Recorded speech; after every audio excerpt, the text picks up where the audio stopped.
This committee, just.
Hey, Rob, can you hear them?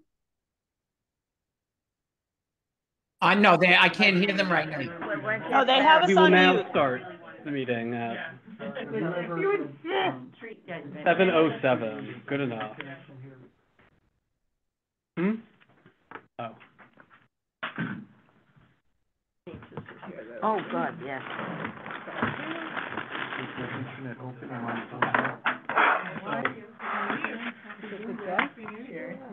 The list of who's here. Thank you. Welcome to the January Happy New Year meeting of ENS. Is that allowed, or do I have to say it all out?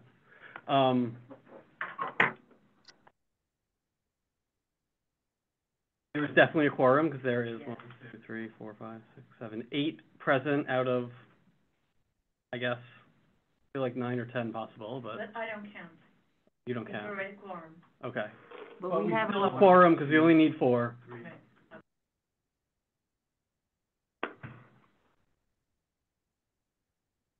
You're right. 5. We can't let these people in. Everyone's in. Oh, this is just for you. Oh. Okay, so first item on the agenda will be approval of the minutes from November 15th of last year, which we've all received probably multiple times. Does anyone have any comments on the minutes or?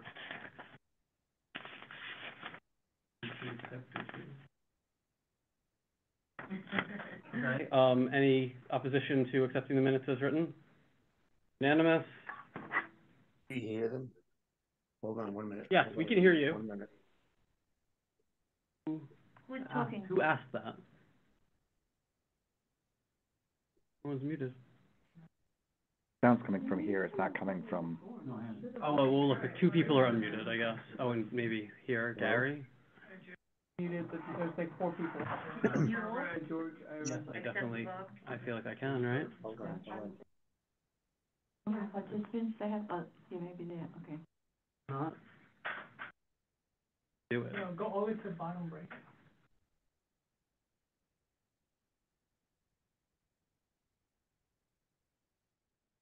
That way. Okay. Done. Okay. Minutes approved. Chair's report. I'm new. And welcome. So, I don't know what happens at chair's report. Does the former chair have anything to report himself? And that's who you are. So I'm Daniel Rowan. I'm the new chairperson for the Environmental Sanitation Committee. Yay! Thank you, and help me. But that is, we're all helping each other, right? We are all here to help. We're here for you. Exactly. Almost every announcement that came from agencies are actually on the agenda. So, Exactly. sometimes I don't think there's any. So right, first thing, DEP update on Jerome Park Reservoir construction. So do we have anyone from DEP who would like to speak on that? There we go. That is an announcement to anyone, And there's people online. because there are people online, if they wanted to present or show something, Effie.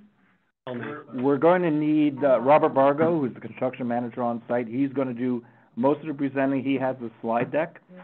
So if we can allow him to present, that would be He's co-host now. great. Bob, you there? Can you? I am. Thanks for unmuting me. Super. How are you? Unmuted Good me. evening. Good to hear your voice. Thank you. We could definitely hear you. So I think, Bob, as we discussed, I'll go through the first few slides, just kind of set the stage, give a little context, and then you'll go into the nitty-gritty. And I think most of you probably know Bob or know of him. He's been on the project for now a couple of years, and actually, let me do quick introductions. I'm John Milgram. I'm Director of Outreach for New York City Bureau of Water Supply. That includes the entire watershed, the 2,000 square miles, essentially from right here all the way up to almost Binghamton. Julio, if you could. Also, I'm Julio De Jesus. I'm the Deputy Director of Operations. So I manage JPR, the filtration plant, Hillview Reservoir, and the North Bronx shop, a maintenance shop we keep in the Bronx. So now that we've done the introductions, Bob, if you could share and bring up the deck and just I'll narrate through the first few slides and then hand it off to you. Does that work? That works, John. Great. Hang on a second. It's trying to, is in the way. Any DEP. Let's see. Oh, Effie should probably introduce herself as well. Just Effie, can we unmute Effie? Who's Ray? Cassie? And Ray, Ray's here. Yeah. Hi, thank you. Thank you for unmuting me. Good evening. It's Effie Artisoni from DB Community Affairs. Thank you. Super. And then Ray Mishkati is also on. If we could just unmute him and have him just do a quick introduction. If we can, Ray, we're going to unmute you for a second so you can say hi. On there as well. All right. Okay, I see it. I'm muted. I'm Ray Mishkati. I'm the Engineering Bureau project manager, basically overseeing the project at Jerome Park Reservoir. Ray, thanks so much. Effie, it's good to see you. Good evening, everyone. I'm, again, John Milgram. Just for the cover slide, we're here to talk about the ongoing project. Internally, we give acronyms and numbers to all of our construction projects throughout the watershed. So this is, clearly JRAC-RH and the Croton or CRO 590. So, right. Quickly, the entire watershed, as I said a few moments ago, 2,000 square miles. It's the size of the state of Delaware. We have 19 reservoirs, not including Jerome Park and Hillview, which are more balancing basins, shall we say. But 19 reservoirs, 6 of them up in the Catskills. That's our primary supply. About 90% of the city water typically comes from up in the Catskills.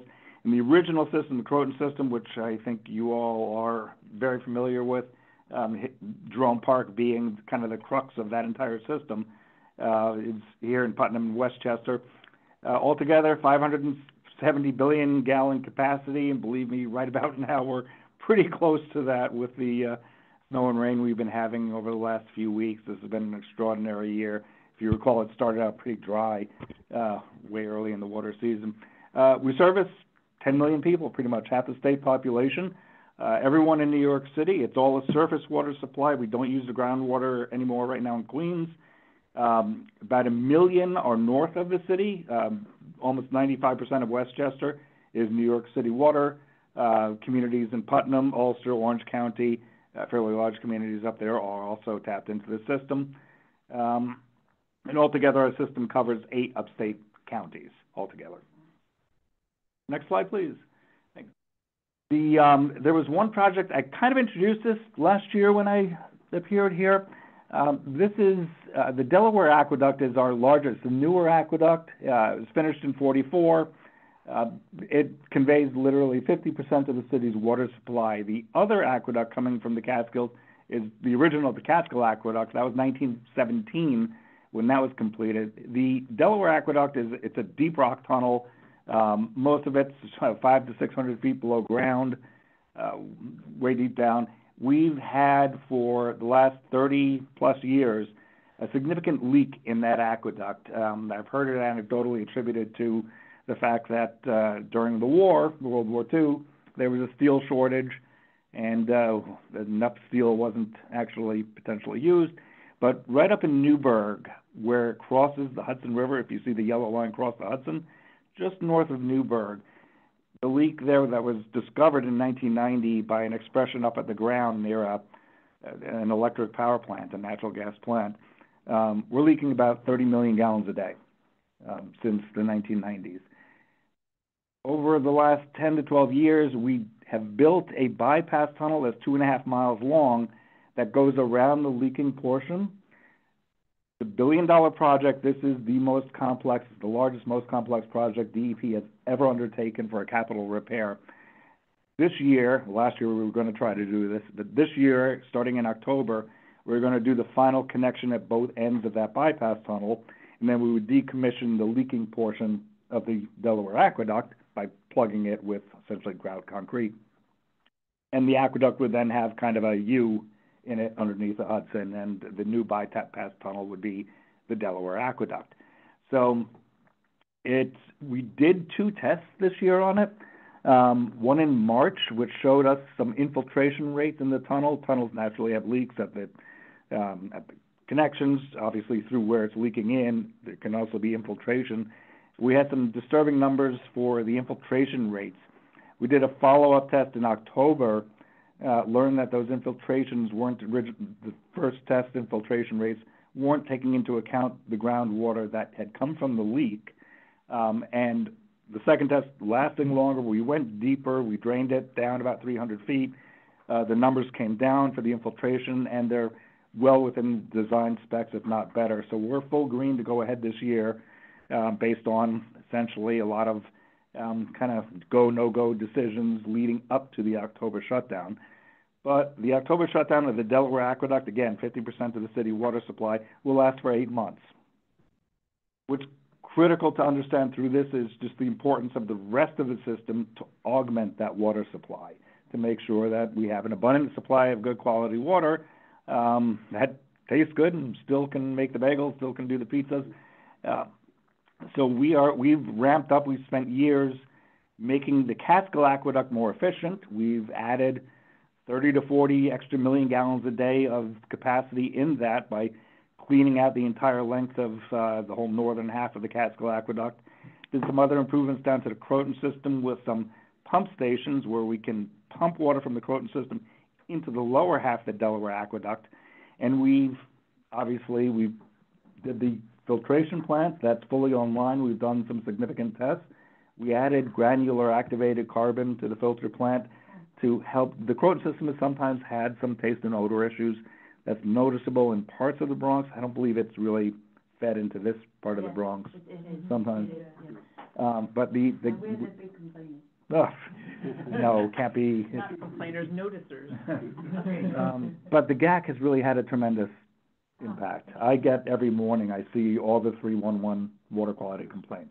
I think Julio probably gets them too. We monitor them every single morning. So we know how many calls came in, if anyone had issues, if it's discoloration, if it's flavor.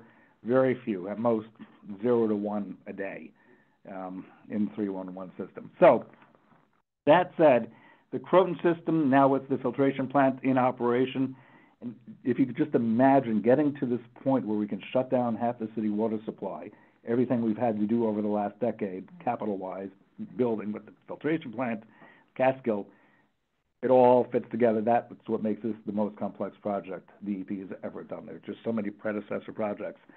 So, because the entire Croton system, I think you probably all know the 12 reservoirs in Westchester and Putnam County, they're pretty much all interconnected through tributaries and streams. They end up at the new Croton Reservoir up by Croton on Hudson, and straight down the Croton Aqueduct to Jerome Park. From Jerome Park over to the filtration plant and then into the city tunnels. So Jerome Park is critical for not just, providing a significant sum of the water every day, but now with 290 million gallons of capacity per day at the filtration plant, that's going to be a quarter to a third of the city water supply throughout the entire shutdown, all coming through Jerome Park into the filtration plant and then into the tunnels. So working this project while we're doing that project is a significant amount of juggling. And I just wanted to kind of fit Jerome Park into this entire system and give you an idea as to how much of a significant cog it is to everything working and flowing, because it truly is a very dynamic system. You can even think of it as alive. There's always water flowing in. There's always water flowing out. So Jerome Park is obviously a critical central point to the water supply for the entire city down here. Is there one more slide to show? Super. So again, I think I've probably talked your ear off and given you most of this information. That's what the tunnel looks like underneath the Hudson River. A little fun fact, this is the first tunnel under the Hudson River since the north tube of the Lincoln Tunnel. North or south tube? I keep forgetting. I've got to check that, but this will be the first tunnel under there. That, the entire Delaware Aqueduct remains in Guinness and Wikipedia as the longest tunnel in the world of all types of tunnels, car, train, water tunnels. So clearly it's a water tunnel, 2.5 miles long, and with the 8-month shutdown and the 2 connections at both ends of the bypass tunnel, that will complete this project. So I think it's on to you now to talk about JRAC and fill in the local part of the construction. So, oh, please, yeah. Sure. How much other water in the Croton system are you supplying to add more water? 290 million gallons a day. To Delaware? No, into the 3 city tunnels. Oh, you're saying up north? Well, we have there are 2 pump stations at Croton Falls and Cross River reservoirs. Okay. That will be putting water into the lower part of the Delaware that's not going to be shut down. That is, do you remember the augmentation numbers of that? One of them's like 50, the other one's 100, and it's, I think, 210 altogether, possibly 190 to 210. That's getting mixed into Kensico? Yes. It's like nothing compared to Kensico, because it's not treated. It's going to get treated? Everything gets treated at Kensico. As it leaves Kensico heading into the city, that's where the treatment starts. That's the first treatment point before it heads down to the city. Then there's several steps along the way. Correct. Is Kensico in the Delaware or the Catskill? Both. Both. The Kensico, just to kind of picture, is both aqueducts actually end in the Kensico. Well, they don't end, but they affluent isn't. They do. They merge. The Kensico mixes those 2 up. There's different sections too. It's not the same place. Correct. There's yes, it's true. The aqueducts are at both ends of Kensico. They're not close to each other. That's where the water. There's very little influence of the actual watershed around Kensico. Almost all the water is directly from the 2 aqueducts that feed it. The water then goes to the UV treatment plant from Kensico down to Hillview, and then into the tunnels. That's the Catskill system, Catskill system. Right. There remains 2 systems on the way down to Hillview. Even though it's the same body of water, it still remains 2 systems on the way down. You mean after Kensico? After Kensico, it goes into the CUV plant, the ultraviolet plant. Well, that was a good thing, because now you can use it. Right? So, yeah. No, I mean, what if you No, but that's you would have after. been limited to whatever the Catskill would have been. That's after the shut. Yeah, so we still, that part of it, the lower system still remains intact. Yeah. Despite the construction. I think, we talk about the 2 pump stations there. So, Bob, it's all you. Okay. Thanks, John. Just as a recap for, the ongoing JRAC REH contract, right? It's still contractors by Triumph Construction Company. You've probably seen some of their trucks coming in, going at it, Sedgwick Avenue here up by Gatehouse 7. We are the construction manager, Arcadis of New York, for the city of New York, for the New York City DEP. The bid price for the contract is $37,500,000, roughly. And our substantial completion date is still December 29th of 2026. This is just a slide from the last presentation that we had. The basic elements of construction for this project are repair of the North Basin ramp, which has been pretty much 3/4 of the way complete. The north and south basin east wall repointing, we have gone ahead and completed, say, 90% of the repointing of the east wall so far. The abandonment and the securing of the old Croton Aqueduct, that means filling it with controlled low density or low slump material, CLSM we call it, that is going to go ahead and fill the entire old Croton Aqueduct between Gatehouse 7 at Sedgwick Avenue and Gatehouse 6 at Reservoir Court at the lower end of, or the south end of the reservoir. We've currently finished filling the OCA with CLSM between Gatehouse 5 at East 205th Street and Sedgwick Avenue.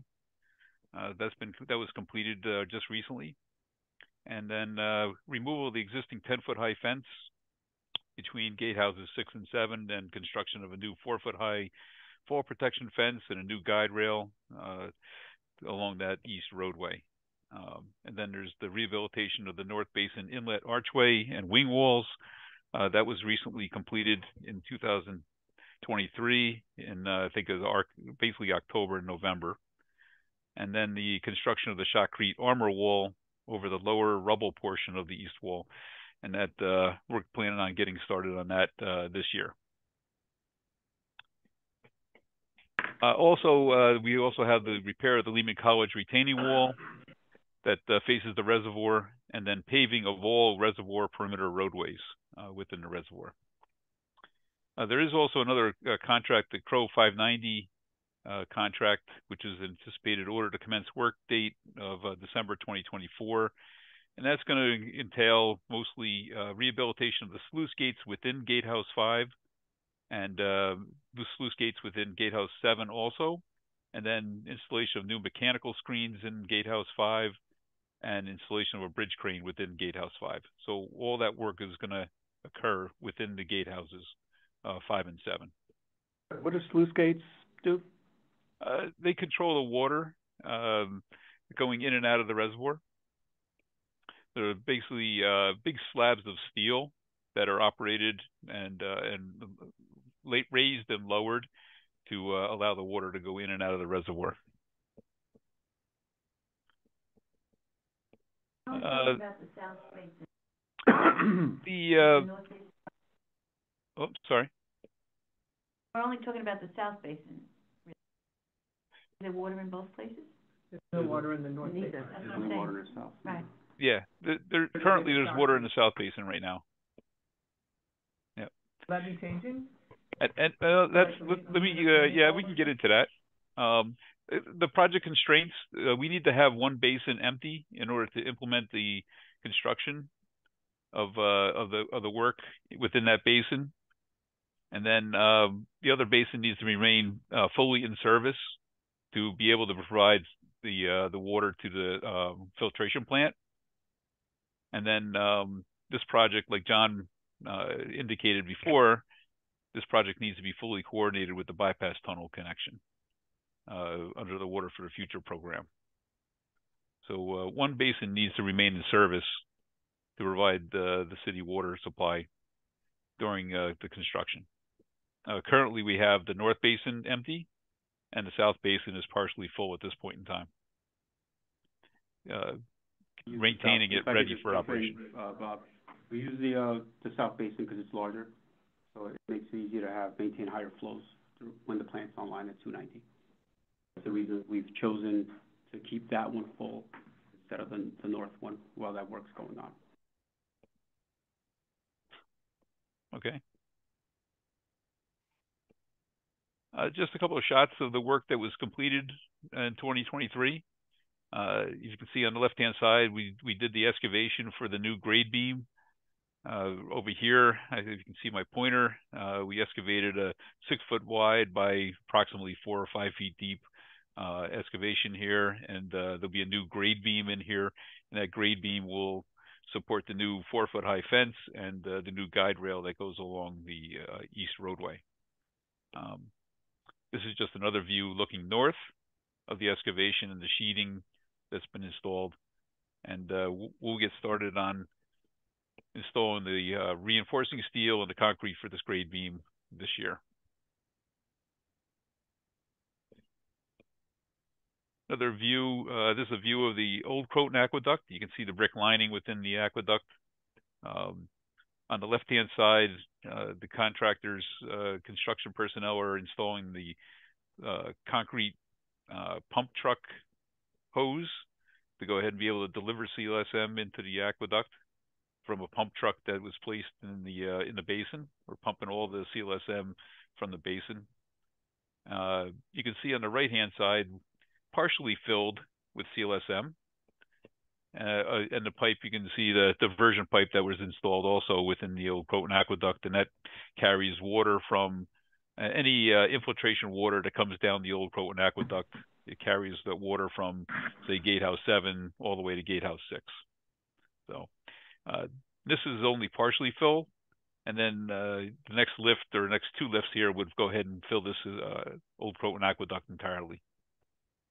And like I said before, we've completed the work between Gatehouses 5 and 7 right now. And we're currently working on getting access into the old Croton Aqueduct for filling the old Croton Aqueduct between 5 and 6 this spring. So for everybody who doesn't know, 5 and 7 is on Goulden Avenue from Sedgwick Avenue to 205th Street, and then 5 and 6 goes from 205th Street to across the street from Walton High School.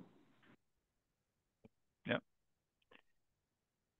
We also did some repointing, repair of the west wall towards Sedgwick Avenue, where we had to rake out the joints in the rubble wall and go ahead and refill them with mortar to go ahead and repair that wall. There is a portion of the wall that still needs to be repointed, and that'll also go ahead and get completed this spring when the temperatures are conducive to that work. The North Basin ramp, or I'm sorry, the North Basin inlet. You can see here on the left-hand side, we replaced the slab of the reservoir with concrete, and we're preparing here to install the shotcrete walls to go ahead and repair the inlet walls. On the right-hand side, this is the setup for the shotcrete operation, which is a couple of, say, ready-mix trucks on site, and there's a concrete pump down here, and then they basically shoot concrete on the walls over top of this reinforcing steel, and then they'll finish it to smooth it out to make the inlet walls. And that work was completed this, I'd say November. I think middle of November it was completed. All this work was being performed within the basin here. The anticipated 2024 construction activities. Right now, we're currently cutting access openings in the old Croton Aqueduct, in the roof of the old Croton Aqueduct, to gain access to it between Gatehouses 5 and 6. That's going to go ahead and help us facilitate access for cleaning of the OCA, installation of the diversion pipe, and CLSM placement in the OCA. And like I said, we're hoping to complete that work this year. The North Basin East Wall capstone and dimension stone removal. Going back a couple slides, there's a couple sections around Gatehouse 5 where we got to remove the capstones and some dimension stones. Construct a new grade beam there to support the reinstallation of those dimension stones and capstones, and restore the wall to its current configuration and historical look. How high is the repair going to show? I'm sorry? The repair going to show when the water is there? For the east wall and capstones, they're well above the water line. What we're doing is we're just taking them off and then resetting them, because they've moved over the number of years. They've gotten displaced. So we're basically just going to restore them back to the original construction. The east roadway green beam work, like I said before, in another picture, that's going to happen along the east wall between Gatehouses 5 and 7, and that concrete placement will happen, and the grade beam or the fall protection fence and the guide rail installation will hopefully happen this year also. The North Basin East Wall armor wall shotcrete placement. That's the armor wall that's going to be placed on the lower half of the east wall, over the rubble section of the wall. That work will go ahead and commence this spring when the weather gets better, probably sometime around April, and we'll start working on that also to install that armor wall. In the North Basin, the West Wall rubble wall installation and rehabilitation, that's what I talked about before. That last remaining 100 feet or 150 feet of the wall will be finished this year too. And then we're also planning on the North Basin, the sediment removal. That's currently the basin's got a couple inches of sediment in the basin. We're going to go ahead and scrape the basin and then remove that sediment that's down there and where the vegetation is growing on. So we're hoping to get the sediment removal done this year also. We're continuing to monitor the basin and maintain the basins in a dry condition, the North Basin, and hopefully we'll go ahead and, like I said, this year get the sediment removed out of the North Basin, and that'll go ahead and help with the vegetation problem in the North Basin. And that's all I have. Very much. That sounds great. Is this all within the expected timeline right now? Like of where you thought you would be at this point when this all started? It is. No. When this all started. Yes. The project is expected to go to December of 2026. It sounds like a lot of the focus this year will be on the North Basin. Do you expect to be able to wrap up the work on the North Basin this year, or is it expected to go into 2025 or 2026? Well, the issue here is the shutdown that was brought up. So we have to keep the South Basin in play here. So we won't be able to hand over the South Basin and use the North Basin due to the shutdown. Once the shutdown is complete and we're back in, hopefully they'll be done with the North Basin, and then we can switch which one will flood. So we'll then fill the North Basin and hand over the South Basin to start that work. But it probably won't be till right after the shutdown is. Basically, the plan is that from now until October, you're working on the North Basin projects, and then you're working on all of the other stuff so that you can turn off and do the diversion for the new tunnel diversion piece. And then there'll be a shutdown of the Delaware for 8 months. Right. And after that, and during that whole time, you'll do work on the North Basin. And even if you finish the work on the North Basin, it's still going to be dry until the work is done on the Delaware. Right. And then we have to draw that reservoir down. It's a slow process. Draw down that reservoir. It takes months. I'm sure it can be done quickly, but it's probably messier. No, there's limitations to how much water we can actually use. Yes. So and then we'll hand over the South Basin to Arcadis to complete the South Basin. So this the 2026 date will be North Basin and South Basin done Yes. In theory. That's correct. Okay. For all that, and Bob on the line, thank you for your project management. And it's good to hear that we're work within this year, so the community knows what's going to happen. But who's going to be sending out community advisories? Is that EC? Still, Bob is in charge of putting those out. So there's a lot of folks on the line here who travel these streets and have long experience with DEP in the area. So we are going to make sure they get all of that. Who's raised their hand? The other thing is, just to beat a dead horse, remember that we had wanted, was it 5 or 8 feet? 5 to 8, but we want 8. Yeah. I have that letter. Okay. Well, North Basin is complete, once you're right? done, and we want it brought as high as possible, and also to cover up the pipe that's, right. Do you remember this, Julio, this a year ago? Okay. No, we did make a commitment to this, and it could be done. I'm not sure if we consulted with you on that, but Adam's aware. that we would fill the bottom of the north basin To once that cover the project's piping and done. vegetated, yes. To cover up, To cover. And well, to cover the ugly Yeah, part. right. To cover the Oh, ugly it's ugly part. part. That's okay, what- yeah, Not ugly yeah. plain. Right.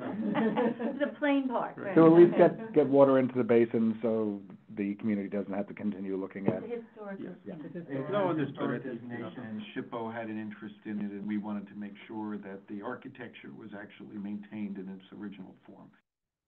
Westfall work, and we just want to make sure that Shot Creek is. I have that March 10th, 2020 letter from SHPO that went to, yeah, that went to DEP, with all that in it, and you are rehabilitating in a, aesthetic way, and we appreciate that. Thank you, John.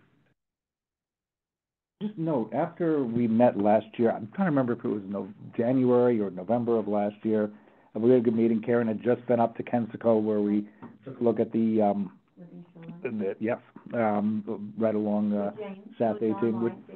Oh, hey, Jane. So I think there were a couple of requests right after. There was an issue with, I can't remember if it was a park bench or a wall where a stone had become dislodged. And There's some stones around the reservoir where the big capstone is shifted or is removed, or there's stones in the wall that have fallen out. sometimes stones do fall out where the pointing isn't or the mortar isn't so good. Yeah. Let us know. We will get there. All it took was a email. Here's the location. Here's a quick picture. Somebody did an iPhone picture. Yeah. There were these stones that dropped out. I think within a couple of hours, we had a team out there, replace the stone, we repointed, and fix that. So Should that go to, who should we send that to? that can go to me, that can, Julio, Adam, whoever, Karen knows our emails, my email's on the sheet. I have Julio's email. Dan Lee, this Van is your new point of contact here in Farragut.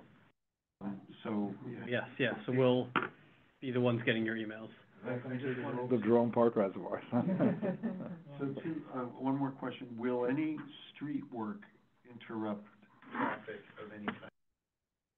Community members have to worry about trucks coming in and out, blocking streets? Bob, you'd probably know that answer better. Could you hear it? Yeah. Question?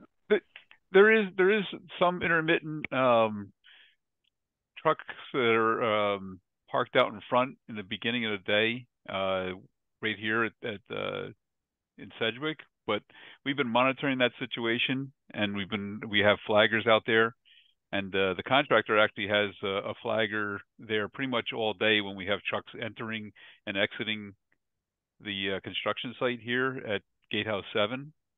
And we haven't seen any impacts to the local traffic at this point in time. They've been very good about this. So we'll make sure we get those. And also, Effie's online, and we've had many meetings about the Croton taste. At least two. And DEP invited the community to send complaints because they actually can calibrate the mixture based on the taste and complaints. Mm-hmm. So, I haven't heard any this season. I just want to know if anybody has, Deb, if you've had any like that, complaints coming in. Not the same way it was. Yeah, remember, it was about 2 or 3 years ago. We had a lot of up by you. And the difference, Bob, since then, we've added what's called granular activated carbon, GAC is the term we use internally. That, I know, right? It's a lovely black color. It's added to the sand mix at the CFP. But that does a remarkable job. And a lot of filtration plants around the country have been using it for various purposes. But it does, aside from the filtering, it does. And when Adam was here, we went through the biomass problem. And what does that counteract, the GAC? Julio, help me with this one. That does limit some of the taste and odor that it comes out. So Yeah, but what is it actually removing chemically? it's What is it a reagent for? it's filtering out some of the filtering process. Active carbon. It's plant. It's even better. It's like a filter that you get, the Brita filter. Right. or something like that. So the original anthracite that we had on did not filter out the taste and odor out of it. Even though the water was pristine, you still had that earthy taste and smell from it. So the GAC has mitigated a lot of that.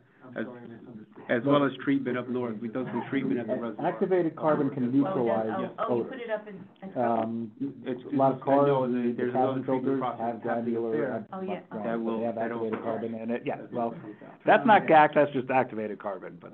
I really appreciate you. Sure. Oh, Laura has a question. Will the staging area be all on DEP property? The staging area be all on DEP property? It will, yes. It'll all be Okay. within the confines of the reservoir, the security fence. And can you just say for the public what the hours of operation will be? Right now, they're between 7 and 3:30, Monday through Friday. We do work, intermittently on a Saturday, and those hours are 8 to 4:30. Thank you. And that stuff is on your quarterly report, right, Robert? It is. Yep. I know that, Bob asked about the streets. Well, will parking be affected at all? Still parking? No, all the construction workers, either they carpool in here, or they go ahead and they park their personal vehicles in on the job site.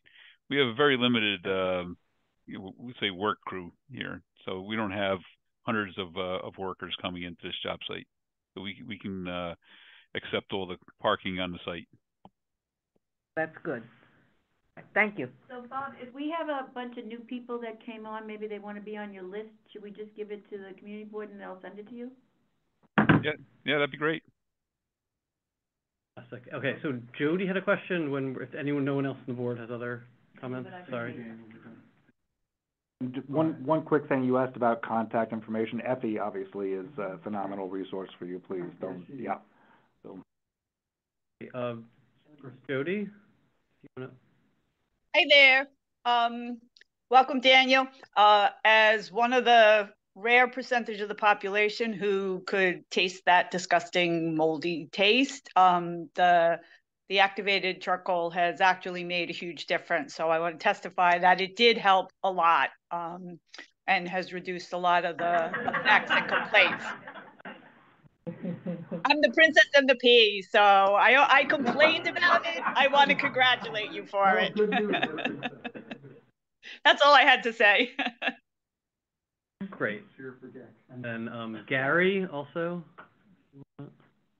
Okay, hold on one sec. There we go. I'll say hello in person. Nice to see everybody. I want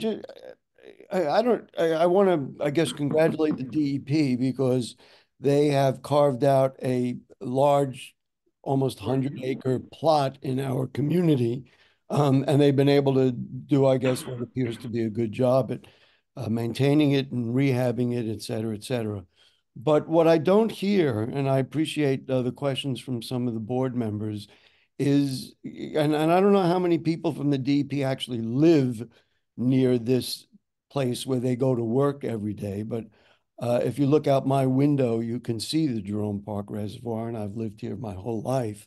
And the numbers in the EIS, if I remember the original EIS when they did the filtration plant, said there were 300,000, maybe 350,000 people who live in the neighborhoods around the reservoir. And so while, there is this, you've got the plan, the North Basin is empty, the South Basin is going to be empty, and that's all part of it's scheduled, and you've got the plans, and you got $37 million to do it. But the rest of us live here. And I look out my window and I see a half empty reservoir, and then I will see a larger basin, half empty in a period of time.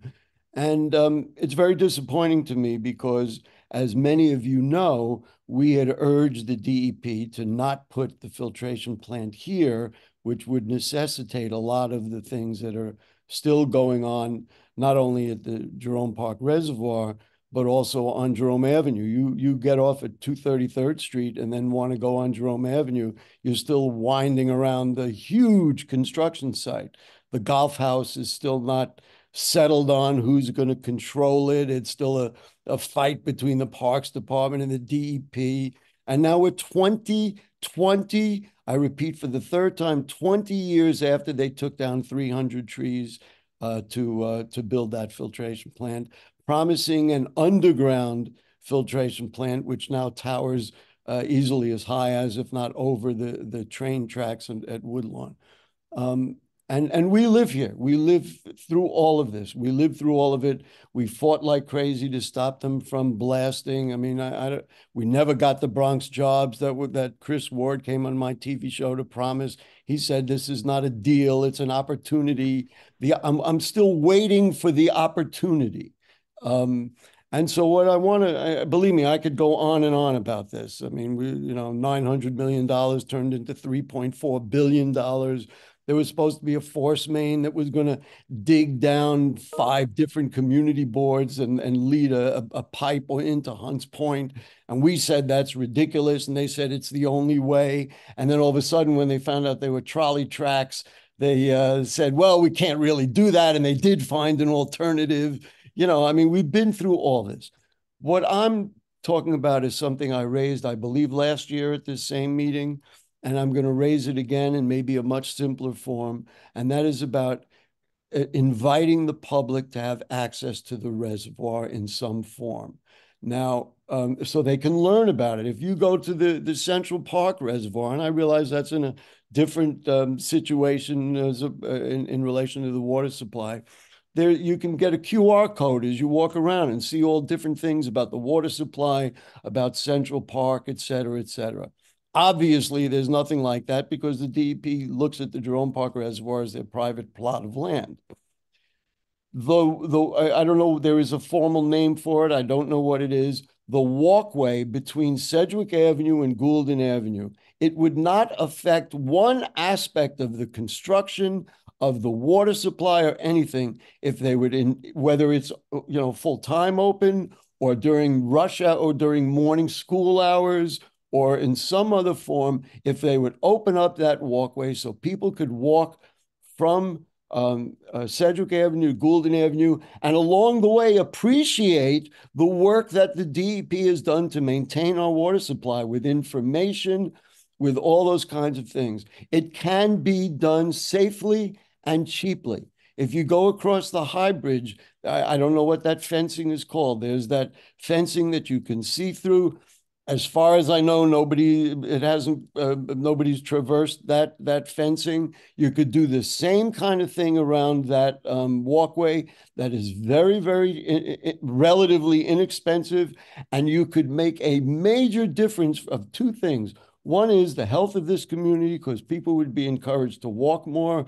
And number 2, the image of the DEP, instead of being an organization that we have to kind of move around and you've carved your own private area, it becomes part of New York City, part of the public space for 300,000 of us that live here. And it is very disappointing to me. Excuse me. It is very disappointing for me to get these very technical reports, and I can appreciate the work that has gone in and everything else, and still have an unfinished product over there at the northern part of Jerome Avenue. And also not allow us in our own community. I live across the street.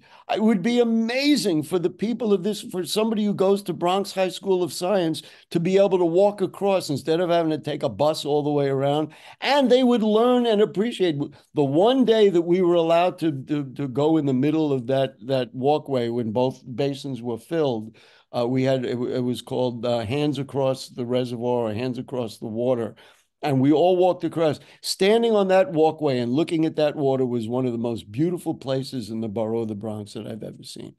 And so I just urge you at this time when you're trying to figure out how to finalize your plans, how to configure the reservoir for the future, now is the time to take a look at that walkway and open it up. Again, you don't have to do it 24 hours a day. We all recognize the security risks and all of that.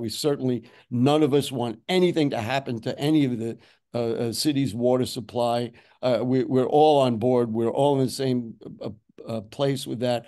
But why not let the people appreciate their own neighborhood, their own community, their own historic resource? Teach them about it. Let us appreciate it and just open up the walkway. I'm not even talking about, because I know you lowered the fence. That was a message to all of us that you didn't want us anywhere near it because that would never be safe enough.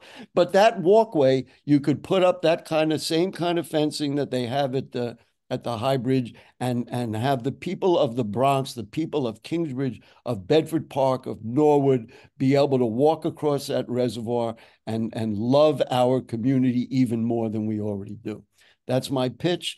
And I just would hope the community board would support it. I know this specific project, I see Randy Martos is here, Assemblyman Dinowitz is for it. I'm sure our council member and the senator would be for it.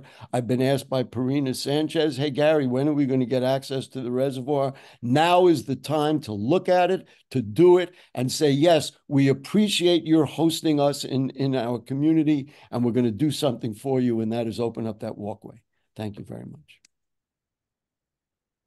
Can I add something just to that? Gary, I appreciate it. I think we all do at DEP. There's 1,000 of us who live up in the watershed here at the various reservoirs that have, distinguished. Each of them have various aspects of them regarding public access, security, et cetera, depending which ones we're talking about. Just for clarity's sake, the Central Park Reservoir is not part of the water supply. Actually, can we keep Gary off mute? Because I'm responding to him and I want him to be able to. Yeah, I'm well aware of that, obviously, sure. Okay, as I kind of was trying to explain with the Rondout, the Delaware Tunnel project, there is no alternate water supply. This is it. If Jerome Park Reservoir isn't able to be used, if Croton Filtration Plant can't be used, there is not enough water for New York City during that one project. And, any other time we would have to shut down the Delaware Aqueduct for maintenance, there wouldn't be an adequate water supply. So it is a critical piece of infrastructure. I know the sentiments, we're well aware of it. Similarly, up in Hillview, just up the street here at Yonkers, many years ago, I hear stories about how the community used to sled down the hill into the neighborhoods, and we ended up, the DEP put fences around. To be quite frank, it's a different world in the last couple dozen years. I think all he's saying is more than industrial infrastructure. It's civic architecture and a natural resource. You should be providing education about what we're looking at, even from afar. Know about what this is here, because we're still having this conversation about what this reservoir does for New York City. I think that's Bob, can I answer? I just want to ask one more thing. If I stand in the parking lot, which I do often, at Lehman College and look into the reservoir, I am the same distance away as people who would be traversing that wall. I'm standing right there. So if there is a danger to the water supply from people that close, standing in the parking lot over there, that's the same quote unquote danger as it would be to the water supply for people walking across it, isn't there? What is further danger? I took a tour with this goes back 15 years at least, with the head of NYPD's Homeland Security in the Bronx. Obviously, I'm sure it's a different person by now. And he went around and he said, we could keep this secure. He said, if we keep the Statue of Liberty secure, we could keep the Jerome Park Reservoir secure. And that was in a conversation about wider access than what I'm even suggesting now. So I appreciate, nobody wants the water supply to be endangered in any way, but I don't understand why opening that up, let's say from 7 to 10 in the morning and 4 to 6 in the afternoon, would endanger the water supply to the degree we just heard. I think that this is going to go on forever, this access conversation. Well, we just need a Well, we don't want it to go on forever. Conversation. We just need a commitment. Is there even a path around the whole reservoir? Yeah. Yes. Yeah, this is a conversation that's been going on. I mean, I run a park stewardship group around the reservoir, and it is one of the, comments that comes from everyone around the reservoir. Everybody would like to have access inside. Everyone would just like to be able to get. We need a commitment that we're gonna talk about this. Yeah, that's all. 'Cause, I mean, as is- We can talk about that, but I don't want to get your hopes up, because there has been security assessments. It is a critical piece of infrastructure. We do rely on professional security, professional police force to determine what the best security is for the city's water supply. And I know that we've communicated with some of the, political leadership throughout the district. We have other questions from even, Jane, and Jane? Jane was ahead of you, David, but we'll get there in 1 second. Super. Well, and just to finish that, I think that part of what Gary is saying is that maybe this is also a design question. That as is, it's understandable that with the lower fences, that it may, you know, even just litter and stuff too, it's not secured for the general public to walk through without tours and that kind of thing. But that bigger picture, longer term, we would like to have a conversation about how to make it secure, so that the public could have access either across or around or to some part of it, so that they can, well, or more. Being able to have that conversation is appropriate, You absolutely. let me Yeah. and Jane in at the Kensigo, I mean, like. Right, his other suggestion of like signage around the running path would be cool. I think, well, that is absolutely, should be. Maybe? Not at this point. Interpretive signage out in various places The and. story that we hear in this should not be should not be singular to this group. No, you're absolutely right. Bob, 100%. It should be told to the public. Is there an awareness? One conversation. Wait a minute, we're having a conversation. Is there an awareness, for example, okay, this is a fairly small group. I look at Hillview and frankly, there's the similar size of the two reservoirs. I compare them a lot. Just, there's a community around it. It's a tight community. They're very familiar with it. They grew up there. There's a few generations have been there. I'm sure it's exactly the same here, just different reservoir. I've had hundreds of people in community groups. I think the way Yonkers is just lends itself more, and they don't have community boards. But it lends itself more where you can get the 200 homeowners or something in a room, fill them all in. We've all discussed how the whole system works. They have a pretty good understanding of the rest of the system aside from Hillview. Here, I think some sort of interpretive signage or discussion, I frankly like that. Let me look into that. We have people here who have changed their lives, literally, degrees, activism, to learn more about the water system. It will be incredible. They have PhDs in reservoirology, I'm telling you. Mm-hmm. And they would be indispensable partners for you and supporters of any DEP education you did. Okay. And you would have a working relationship from which to then go towards more sticky problems.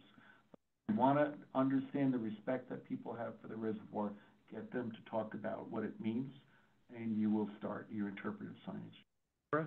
Karen and I had several meetings with the DEP Education Division, and they were meeting with the local schools, and there were visits with the school kids and teachers and the curriculum, and it was sensational.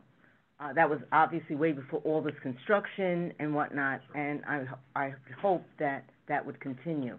Oh, no, I think the education programs we have those routinely throughout. Right. So adults need to be educated too, so that's the point. That's all we're saying is that. And then there were it's not just open days.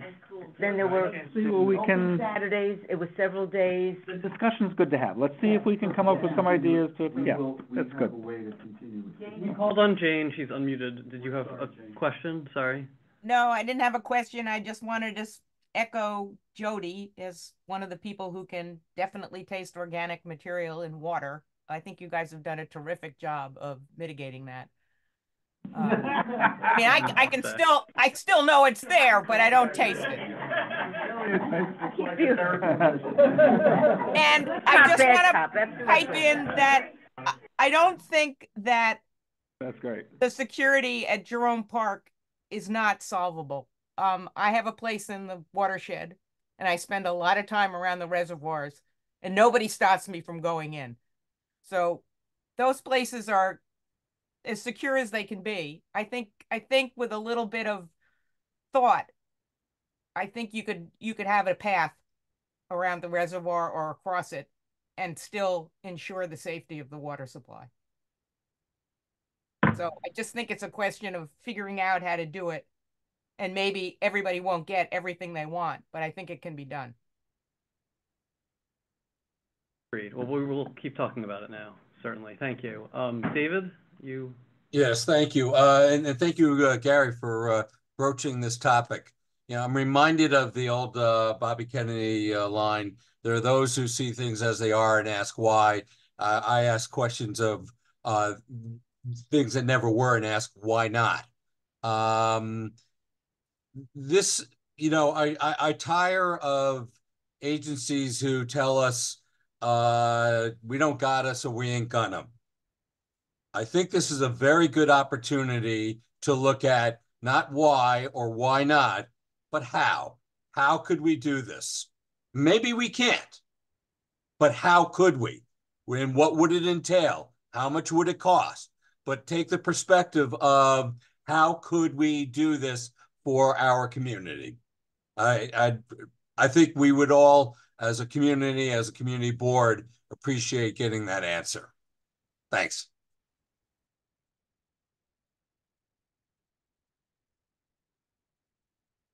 Yeah, well, but okay. Jody, you had something else?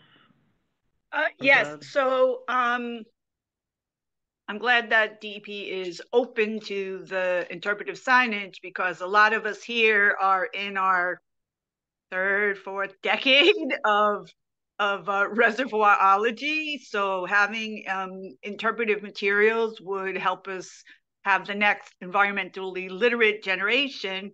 So may I suggest including a tour of the reservoir, the gatehouses, a walk around it as part of Open House New York. That's in October. Many sites that the city owns that are usually not accessible for security reasons are open on that day. And you can have people RSVP and limit how many people can go.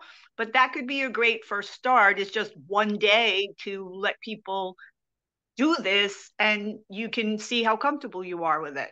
So I'd like to just suggest that. It's called Open House New York, and it's usually the first weekend in October.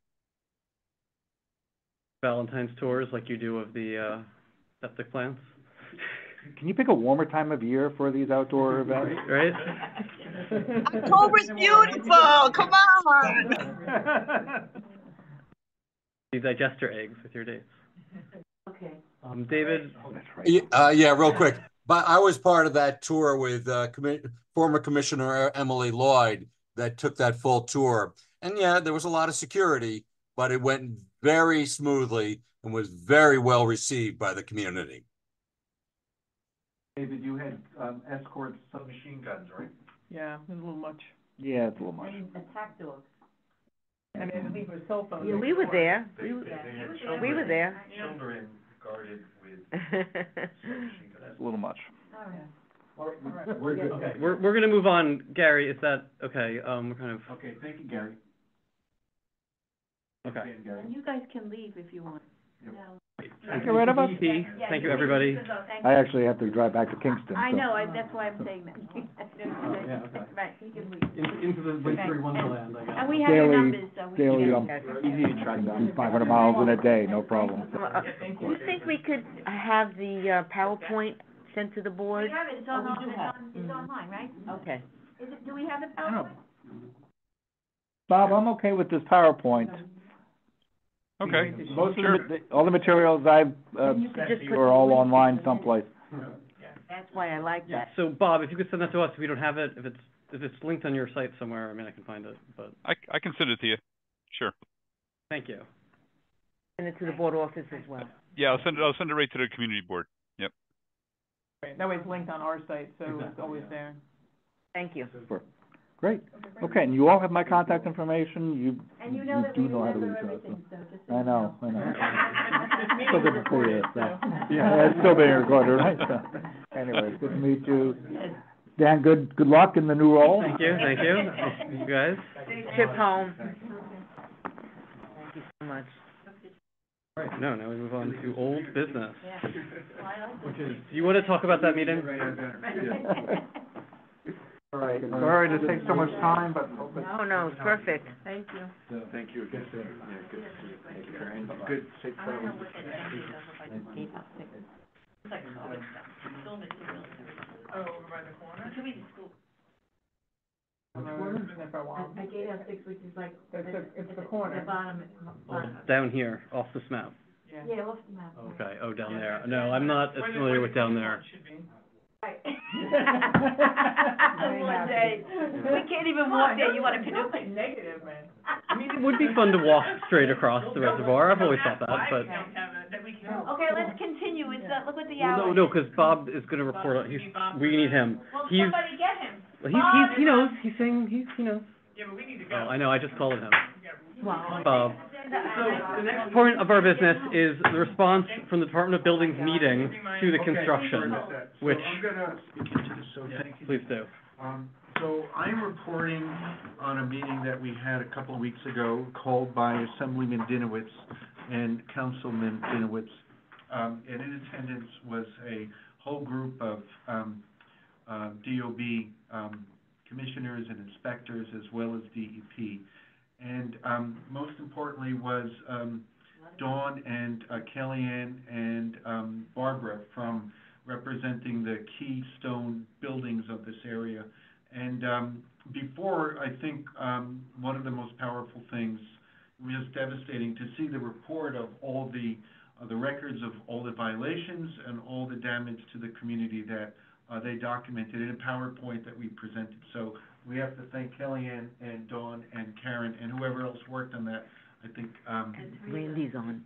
Who was? Randy is on. Yeah, yeah, okay, so, this, we really made an unassailable case that this was an unmitigated disaster. There were new things that came out, the councilman actually, or I think Kellyanne said that people were getting to the project site by ladder in an adjoining building that we didn't even know who owned it. So there was such a cockamamie construction site to begin with, repeated violations and water everywhere.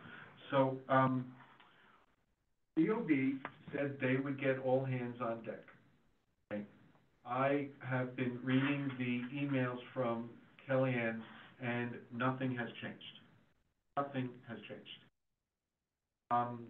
Furthermore, we intentionally did not say that we, we're gonna focus on the dewatering. We wanted to talk later, the permit with DEP. And we maintain that this site desperately needs some kind of stormwater prevention plan. And because obviously the stormwater is impacting the community and we don't see any change yet. We don't have any meetings scheduled with DEP, that would secure those things. Okay.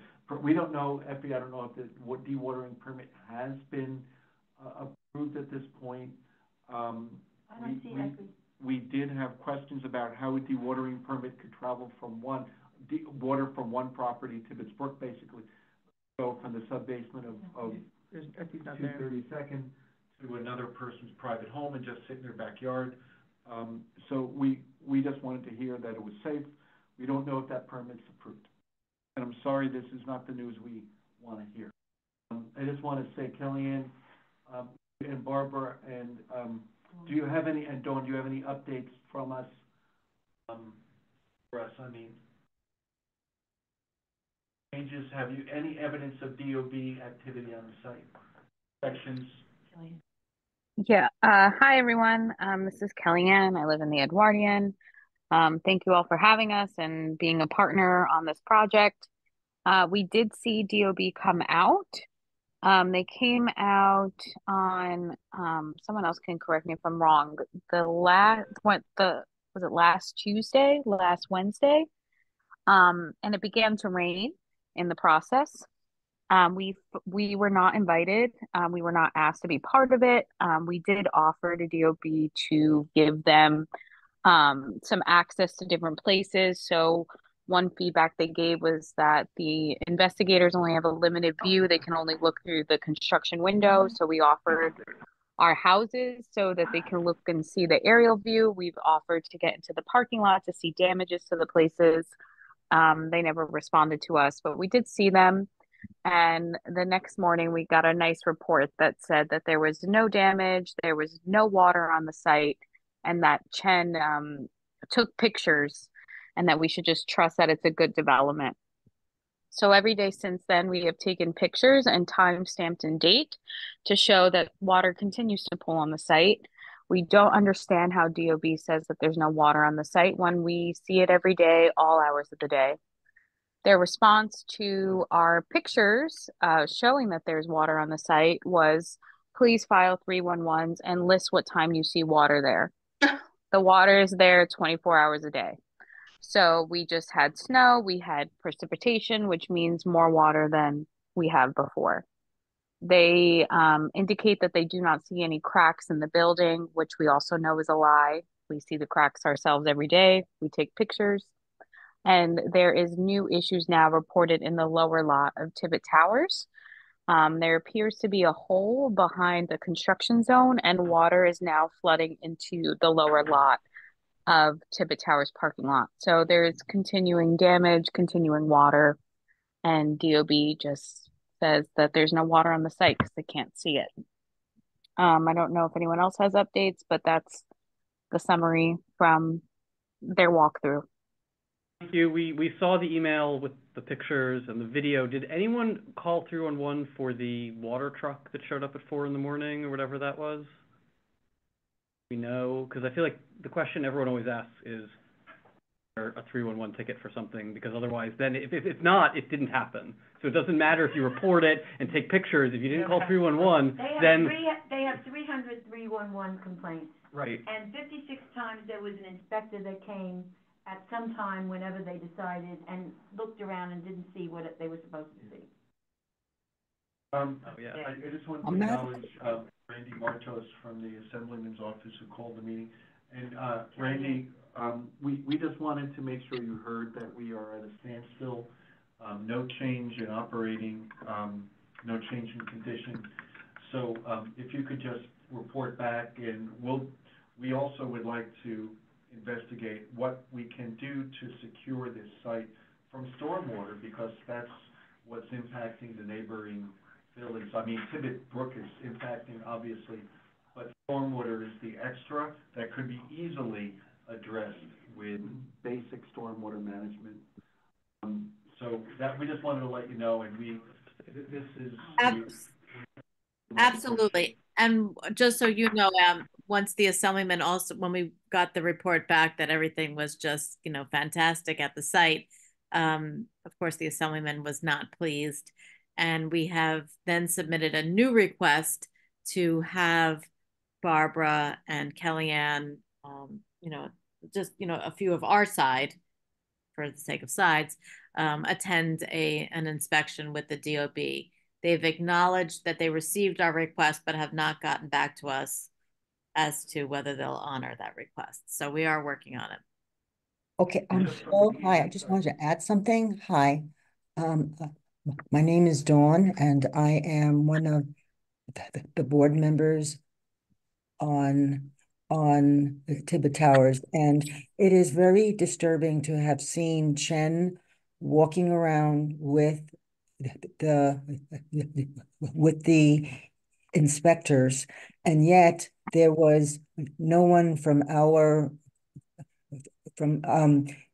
there was no one from Tibbet Towers, no one from the community there, and it's like DOB is constantly giving all these passes to Panstar, and for them to do whatever they want to do. And it's Panstar says that they have partially fixed our parking lot, which is not true. We now have more cracks in the parking lot. We have cracks on our 3130 building, and they are supposed to put additional crack gauges on the cracks, which was not done at all.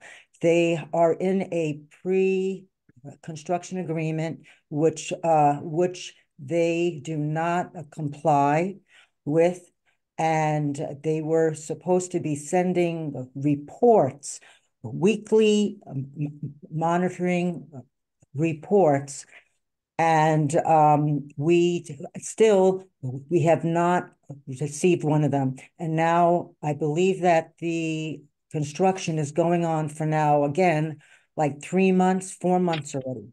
So I don't understand just how DOB continues to allow a Panstar to keep building, which is a project that it just does not work for that size lot.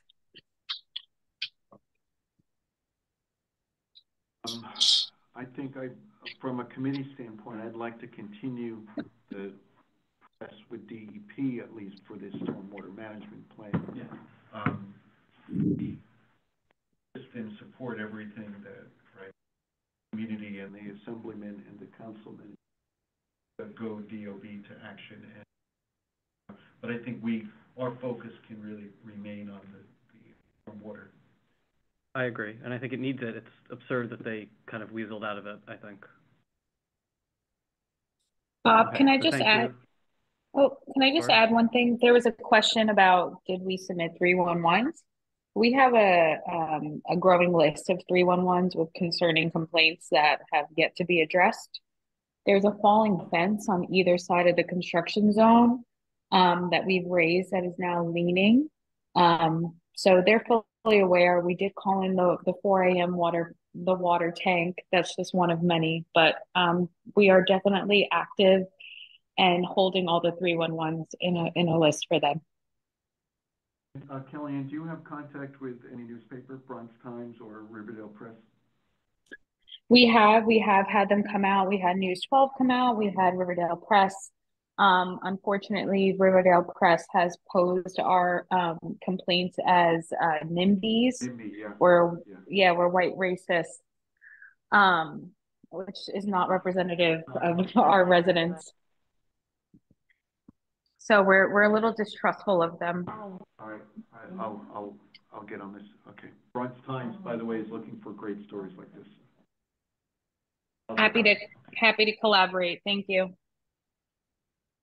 Thank you. Everyone, the agenda is MTA track usage in Marble Hill. Which is up online, we can show it. Right, which we can do. Oh, the resolution? Yeah.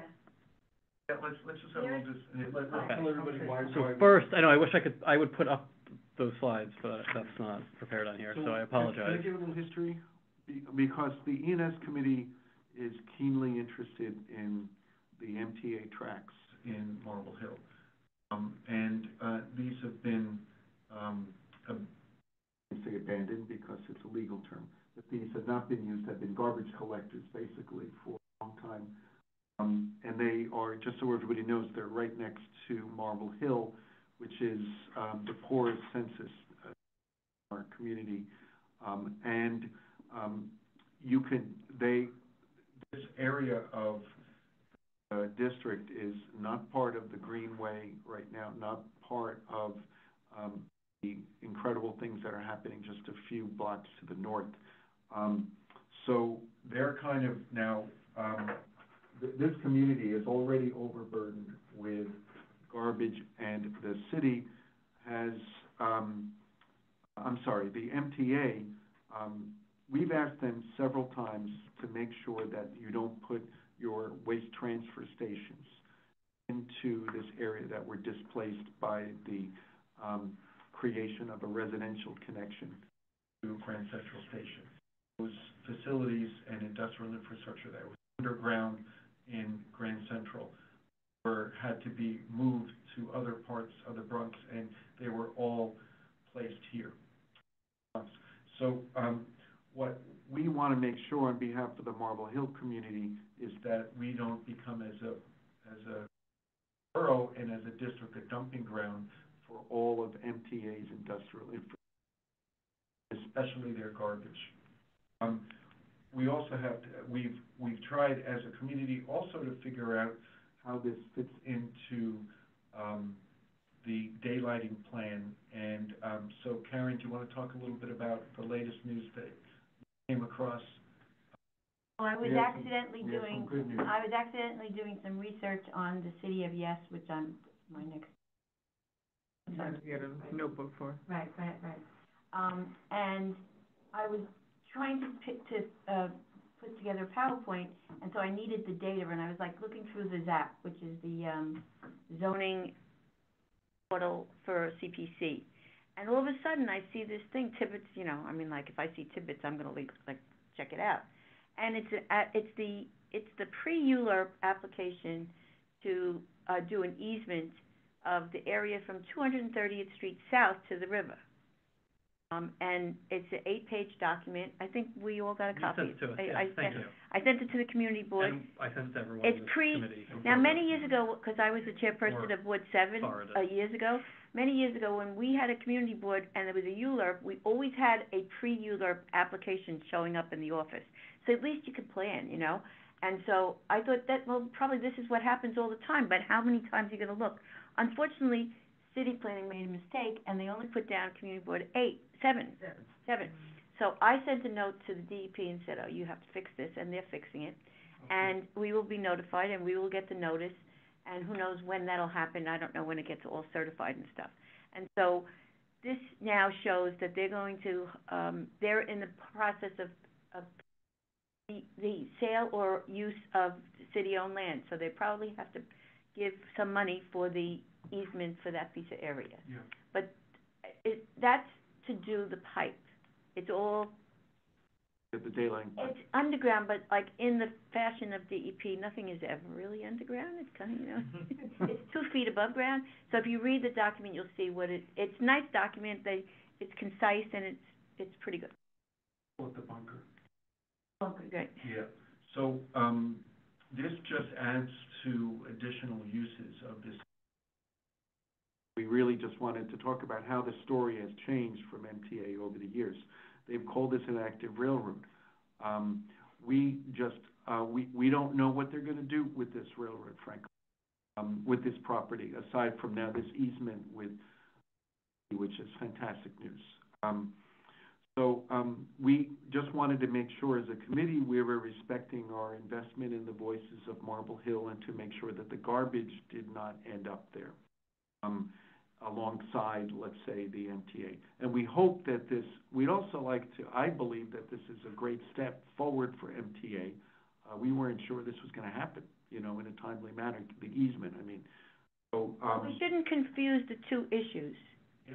Whatever the DEP is going to do with that thing for the daylighting project, which we hope happens, because otherwise we're going to not have a daylighting project. Yeah. If you can't get to the water, it's no good. Right. But in this case, what we're talking about is not that, but the fact that they have plans to put a waste station next to an EJ community, which is typical of previous things that people did and not very nice, and now it's not appropriate.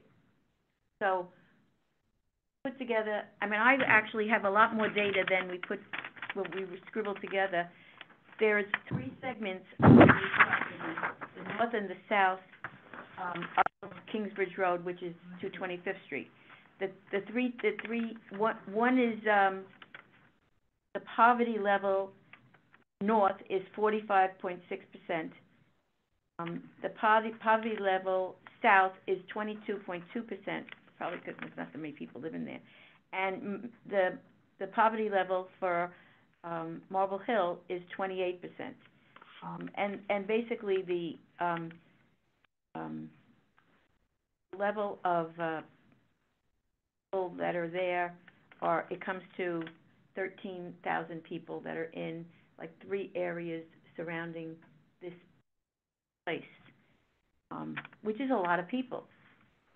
Most of it is in Community Board 8.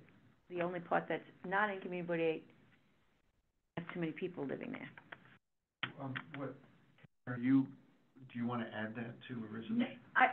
We thought we'd make it simple, right? No, the resolution within says residing within Right. the poorest census of Right. Community District 8. I feel like that's, Right. I mean, thank you for the details. Right, I feel like right. that's I mean, I sufficient. wanted to make sure I had Yeah. it. The other thing is It's that. true, but we don't need to say. Right, right. That it is on, Zola as a, Metro North commuter railroad. It is not an industrial highway, it's railroad. And so when you have a commuter railroad and now you decide to do something that's not commuter, then you're really sticking it to a section of people who are poor. And I find that I don't wanna bring horrible. that up though, Karen, because we don't want them to use it for active train use. We want them to, there's more than just the DEP. And It retire has it. nothing to do, putting garbage there is not appropriate in Why do we areas. have to say it like that? When areas where people are poor is where they always put the garbage. Yeah, that's Where what they we have. always put all those, not the railroad, I'm not talking about the railroad, that whatever's there is there. But now they're putting something new. They're a commuter line and they're putting in something that's not commuter. All right, so do you wanna add that, whereas, I don't know, whatever anybody wants, I don't, where our committee has to really. I don't know. Right. I mean, this is a. Rob is on, I see Omar was Yeah, on. Rob and Omar David down. are members of our committee. Right, is I have Omar him down. EC? I put him EC.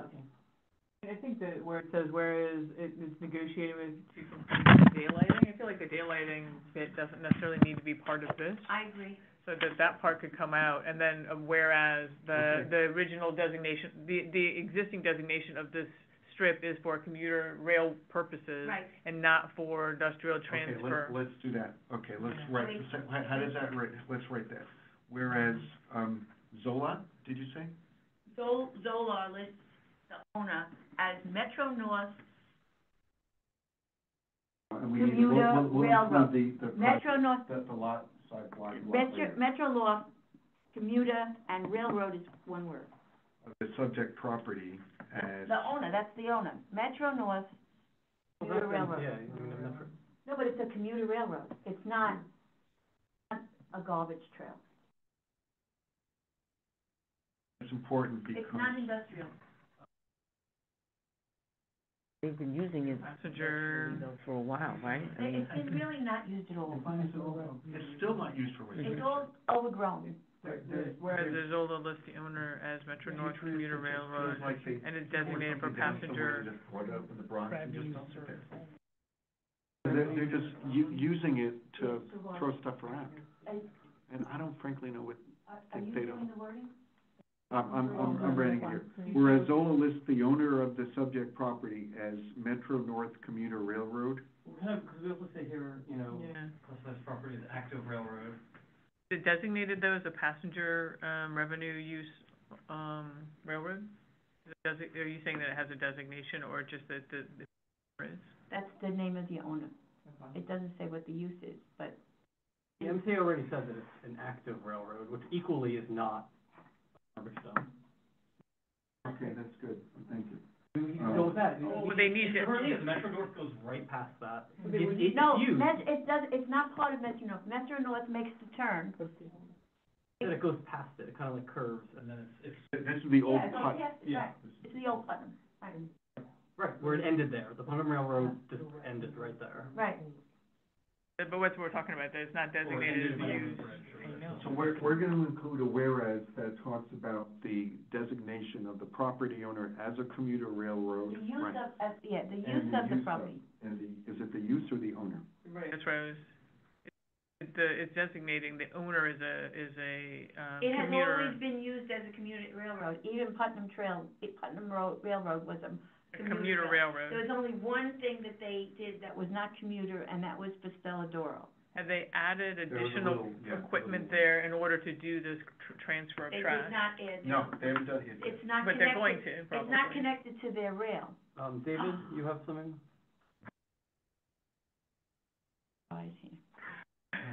But they would need to add some additional to do the full garbage transfer, right? They would need a lot of infrastructure and upgrade the tracks. Right, so they would have to change the use from commuter railroad to a waste station.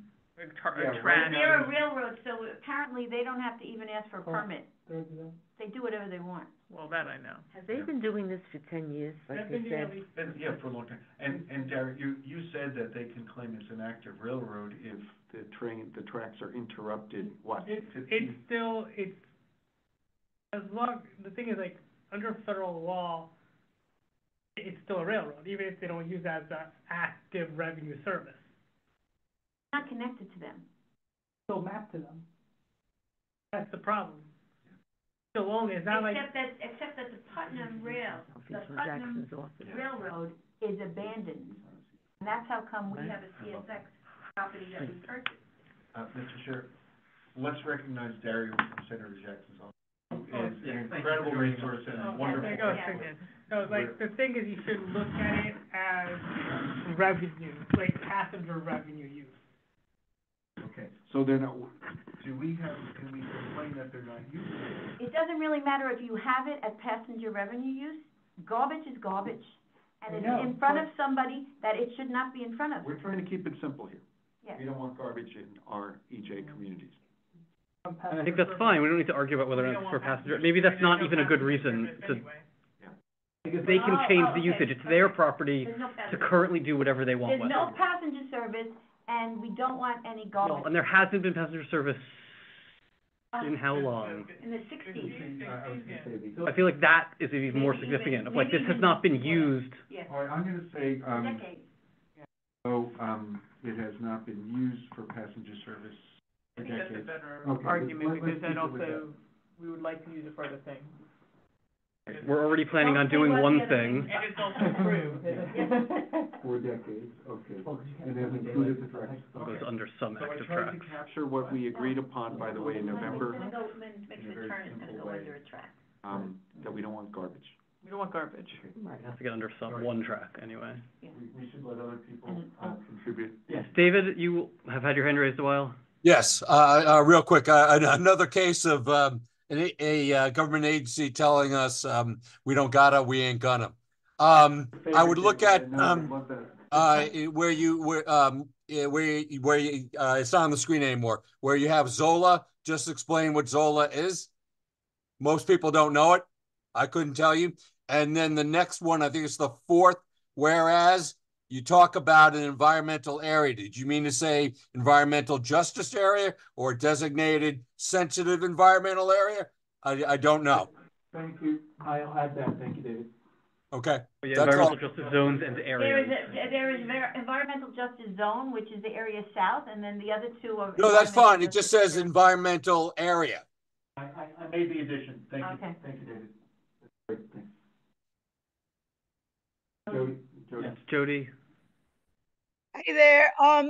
So it's a little confusing the way you've been speaking about it by saying they plan to use it when they are currently using it. I've seen the bins and the separation. They had dumpsters that had to be tarped over, and then they did it because we did the tour. Right, but I would include that they already are using part of it and are going to expand into that area, you know, because it makes it more urgent. It makes it more urgent that it's not just this pipe dream, but they're actively taking steps to do it, you know? And that we want that part to stop too. We want that part to stop too, because that's right, like Tony sees that. Same problem. Right. Right. So could you describe that again? We saw just dumping, basically. I would call that. I saw waste disposal. I saw construction detritus. I saw dumpsters with newspaper. They tarped it over. They had big industrial bins for sorting out plastics. I'm a little rusty on Part 360 of DEC waste transfer thing, but I believe that since it is the same owner, that they do not have to file the permits for waste transfer, that it's the waste that's generated on their property, so they can sort it and move it on property that they own. It doesn't have to be contiguous or adjacent. They're changing, City of Yes is changing a lot of the language so that property doesn't have to be adjacent, just has to be under the same owner. So just waste is part of operations. So it's not, it is part of their commuter operations. It just shouldn't be there. It shouldn't be in the Bronx. It shouldn't be in the Bronx. There's a whole bunch of other boroughs that commute there, you know? It should be in Westchester. It should be in Westchester. That's what I think. No, there's a wall, Jody. No, there's a garbage No, wall. I know. I'm just saying they could do like they do CSX with the garbage. They can go north with it. They don't have to leave it here. But anyway, that was just my point, is you're talking about as if it's a future thing when they're actually doing it on part of that property. That's good. Good. David. No, he's not. Oh, I'm sorry. It said no unmute. Sorry. Yes, there is a very good place to do that sorting. It's literally underneath the high bridge. It's more than a quarter mile away from any residence. And there are some abandoned railroad cars and tracks already there that they could use that they're not using for Metro North travel. If you drive by slowly on the Deegan, you can see it, or if you walk across the High Bridge. But and I can give you pictures of it. I've taken several pictures of quite a viable location to do it. That's nowhere near a residence. Take it to the end. Go up to the end of the line. It's not appropriate for us to recommend where they put it in another community board. Not in the Bronx. We have. We don't have to get involved with where it goes. We only have to say it's not right here. The conversation already started with the borough president. We should take a vote. Okay, so can we take a vote on the as revised? As revised, okay. Do I have a motion to? I move that we accept as revised. Second. Any objections? Abstentions? We have to check with the people on. Anybody online? Can they vote? Yeah, they could vote. They don't count for quorum, but they could vote. So that's Rob and Omar. Up or down, and Omar, up or down? Up. I already pressed it unmute her long ago. She didn't. Omar, we didn't get a proper introduction for you, or from you. Hi, good evening. I'm sorry, I'm doing some work. So, yes, so my name is Omar Murray. Hi, so my name is Omar Murray. I'm new to this committee. The last meeting I attended was way back when Laura Spalter was chair. So I am the former chair. That could have been the 90s, you know. Yeah. So, and Laura did a wonderful job. And so, yeah, I'm new to this committee and I'm starting to learn. I know a little bit about the issues. So I used to be the chair for the Health, Hospitals, and Social Services Committee. So, yes, this is my first meeting. And, yes, so I'm here to work with you in the best way that I can. So, yes, I'm voting up. So it's unanimous. Rob hasn't voted yet. I vote. Rob. He's right up the top. With a rainbow behind him. Oh, yeah. Okay. So it's so. Point of order, I think Omar has to have his video on to vote. I mean, just in general, if he wants to be eligible. Please turn your video on, Omar. To vote. Eligible as EC. Correct. There we go. Show your face. Okay. To vote. Real person. Excellent. That's unanimous. Yeah, it's unanimous. So as revised, thank you. So Bob will send that. I think you're doing a great job. What can I say? Okay. So new business. Garbage can policy, which we brought this up because at the time it was endangered. Now Adams has decided that, because of course he throws out more things that he wants to cut and then sees what people get upset about and then is like, well no, we won't take away any trash cans. So now the trash cans are going to stay there. Okay. I think we should have more trash cans, which moves us to point B, which is capital expenses. I'm going to walk around and count more. There's no trash cans in Marble Hill. There are none. Seems like an there's also no mailboxes, but that's not this committee. When you say Marble Hill, you talking the project or the area? Surrounding areas, there's none. The actual area, not Marble Hill houses. Within Marble Hill houses, they handle their own trash.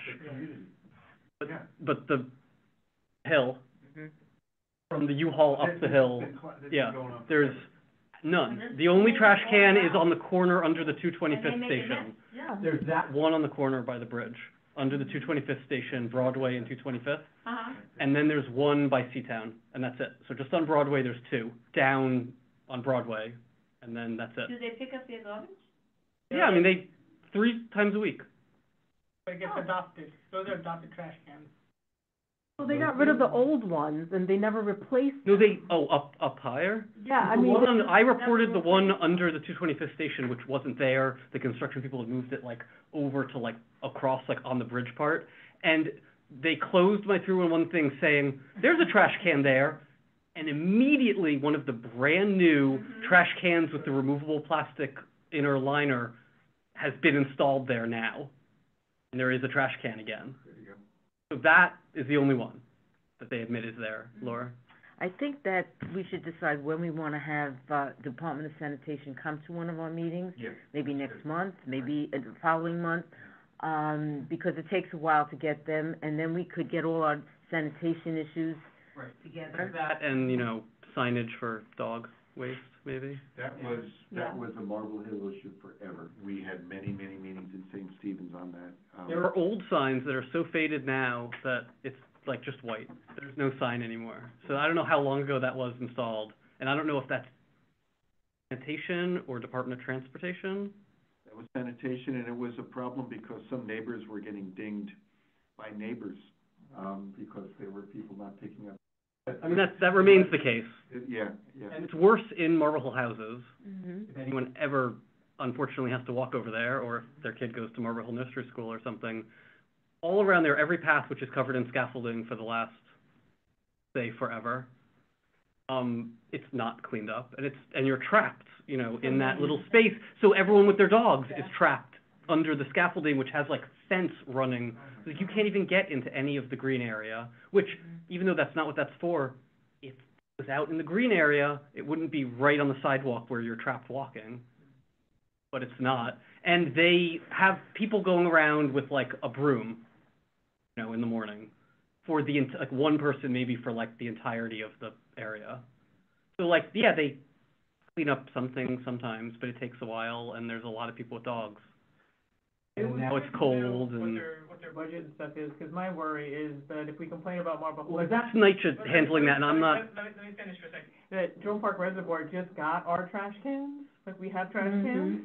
And they're gonna just take our trash cans and put them over to Marble Hill. Well, that's what they do. They just take the swim and they just. So I'm I wanna know what their budget is. Because now they're buying all these new trash cans. They're replacing trash cans. That's the law of trash can conservation. The problem is that they were old ones. That's the money issue. Well, they sweep, at least for where I am in Marble Hill, they sweep through it 3 times a week. I don't know if your trash pickups are 3 times a week. We're just looking at capital, right? Is that, David, you want us to do capital? Yeah. We're not finished with sanitation. I just wanted to add that Garbage can also, yes. Board 8 has a sanitation supervisor who works really, really well. Unfortunately, they do not go to evening meetings. So someone else from the city who does that, will come, but it might be good to meet with the sanitation supervisor. And Farah, he'll meet at 7:30 in the morning. He'll meet, whatever, so that you could. Let Farah do it. Well, exactly, or virtually or something, right?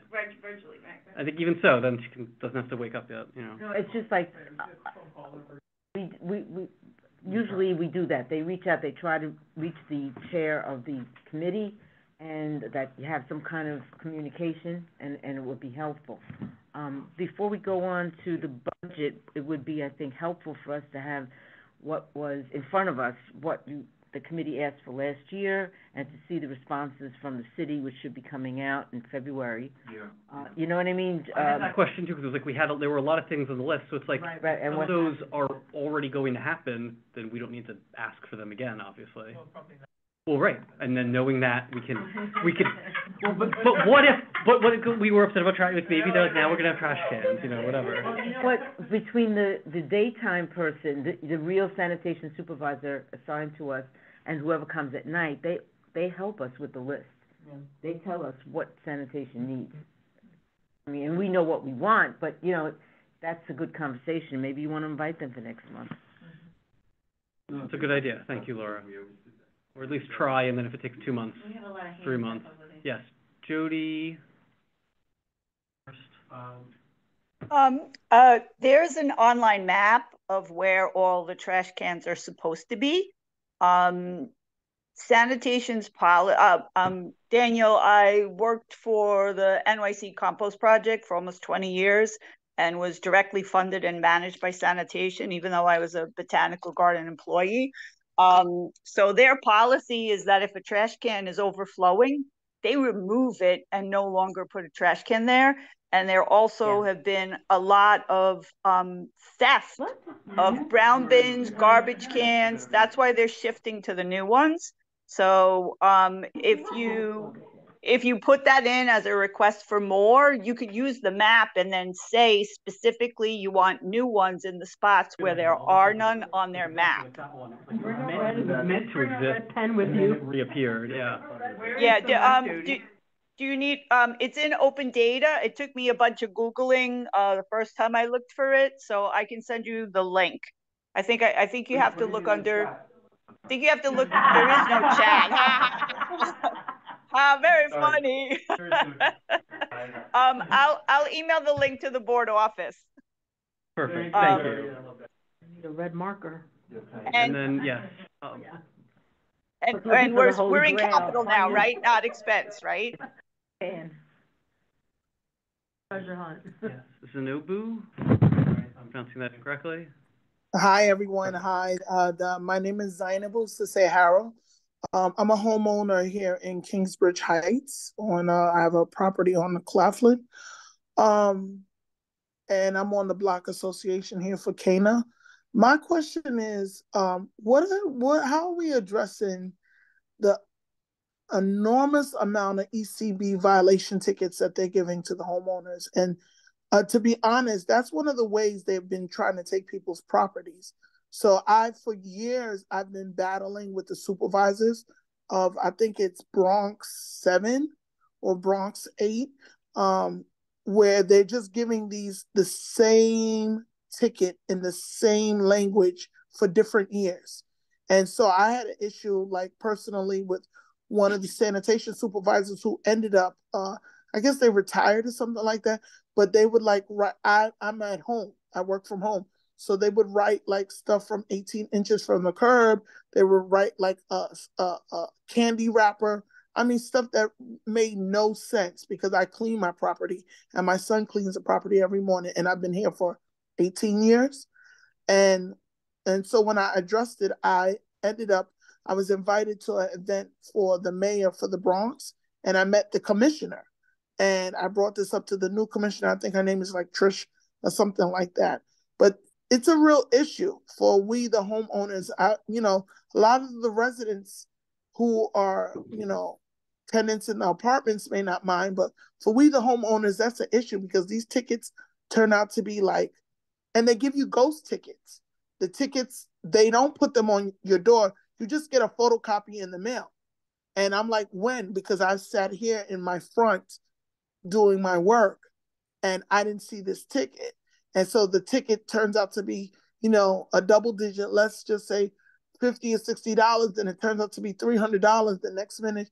You have to do all these appeals. And I've been to sanitation court like 2 or 3 times since moving to the Bronx. And I don't know who's going to address that, but it's a real issue here. I can kind of chime into that. I mean, I live on Webb, and I had problems because there were developers right beside me and across in front of me, and the workers were leaving their lunch all over the place. They weren't discarding them. And we received 2 tickets, and they didn't put it in my mailbox. They actually threw it over the fence. I just happened to walk through my fence, and I was like, what is this piece of paper? Which tells you I'm picking up paper if I looked at the ticket. And luckily I have cameras, so that day I was able to go back and see exactly what he put, which was a mask that fell, and I looked up, I looked up the wind that day too, and the night before, and I bought both my tickets and I won. I told them there are schools nearby, there are no trash cans nearby, and I did tell them about the developers and the workers that they're not discarding the garbage. And when I took a picture of everything, and it was a 45-minute battle, but he got it, and he was like, okay, I see what you're saying. And, it's, even I go out and put my garbage out, somebody's putting garbage on top of my garbage. So now I'm receiving a ticket for stuff that's not mine, and then I put on my gloves, I find out the address of the person who did it, because you left a receipt or something, or you had mail in there. So I can definitely feel your pain on it, but I've bought every single ticket, probably maybe 6 within the last year that we received, and they don't put it through your mailbox. It's being thrown over the fence. And I also, I did speak to the person who gave me a ticket one day, and I said, do you know that there is transfer of debris? Because I sweep my sidewalk, 18-inch, whatever, we clean, but the person next beside me, which is a house that's not being rented but being fixed, they're not sweeping or cleaning. And then the other house beside me, they just don't sweep neither. So I'm stuck in the middle of where there's no cleanliness. And I had to explain that to him. And I took pictures. I took probably like 12 pictures. He probably was sick of me, but I was like, look, yeah. So you have to prove your point, but you also fight those tickets. Don't just keep paying them, fight them. Because it's worth them, hearing the battle that exists. Something, if we can talk to Department of Sanitation, something we will ask them, certainly, of like, is this because they're responding to other people complaining, or do they just, someone lives there and so they know they can walk around and just write a couple tickets every day? Right. Because, the only time I got a ticket from it was something that I had not actually tied up the cardboard all the way with twine, because, so it was okay. I learned. And can you fight this by mail? What you do is you go online and you say you want to fight it, and you want a telephone. Just tell her, do you know that?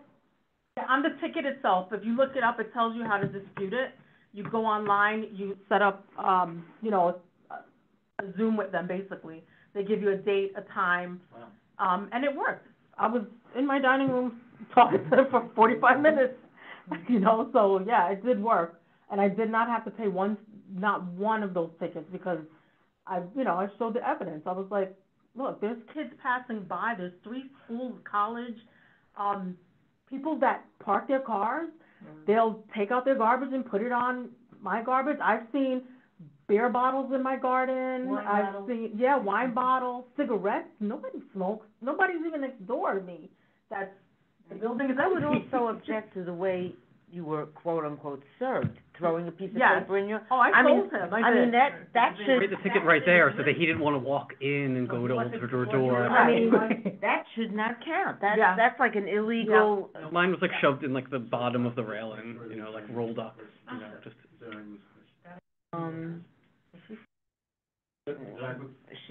It looks frozen. She looks like she's frozen. Yeah. But you know what I was thinking? If she's you there though. could She's write on. that up, maybe we could put it on the board's webpage. How to dispute. How to dispute and do it face to face. I thought you had to physically go. No, they let you do it virtually now. Yeah. 2 years ago when they gave it to us, and the lady, and what I did when I did fight my ticket is I looked up the weather the night before, and it was windy, and I said, what's considered windy? Like a big. Google that, and it said, over a certain amount of miles, and I said, it was really windy that night. So it's a transfer of, I can't help that, there's breeze, but I can't also help people are littering, Is this helpful? I think she's frozen. See what she says, it like just blows all along. She came back. Oh, it did. Sorry. Oh, I see, because there's like a ghost her, okay. Is she there? Oh, there she's connecting, okay. Sorry, here she's coming back. Signing room? Okay, good. There she is, new version. Sorry, the camera froze. Everything froze. Yeah, so, I mean, to be honest, like, I literally, I had to like take pictures of my property and take it to the judge and show him. And like, he was like, oh, he started asking about the property. And like a background before it, I put mine on sale and then I took it off. And then like, since then, like 20, 30 people have sold around here. But the sanitation people know me firsthand. I have witnessed, now I have a neighbor who lives in Maryland. They know she's not at her property. Me and the Liz Thompson walked down the block, saw the agent drive. You could see him looking at a paper. He was looking for an address. He drove past the house, right? The man backed up. So me and Liz stopped to see what he was doing. He backed up to find a specific address. Then when he looked down at his paper, he got out, tapped out, wrote a ticket, ran, put it on the doorstep, and ran out. The woman's property was absolutely clean. So we even noticed that they're targeting specific homeowners on the block. Like just recently, last month, I recorded one guy. He comes out, he was looking around, looking the property. So I recorded him the whole time. I see him, he came to my neighbor, Andrew. He came to the people across the street, and I was looking. So I told my son to go out there. I said, I want to see if he wants to give me a ticket today because it was absolutely clean. So they have even people that they intentionally target on a list.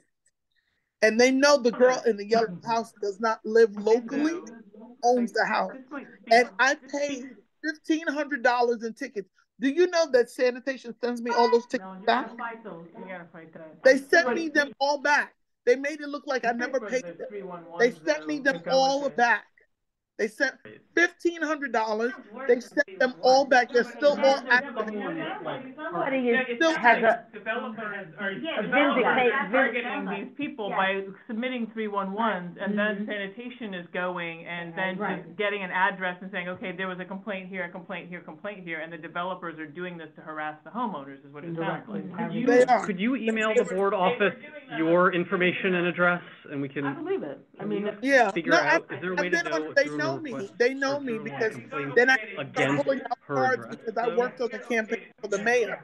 So, and the council member is my pastor, all these people. So they know that they've been doing this, but the developers, some of them call me personally. They're like really gunning for us, for the homeowners in this area. They ask me they want to use my light to trip on my light.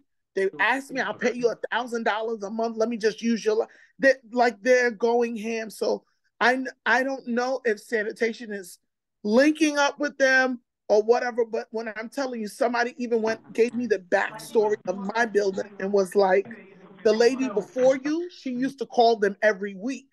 They knew her. 311 knows me, the 50, everything. And I'm like, why are you guys doing? I'm from Long Island. Why do you guys do this to these homeowners in the Bronx?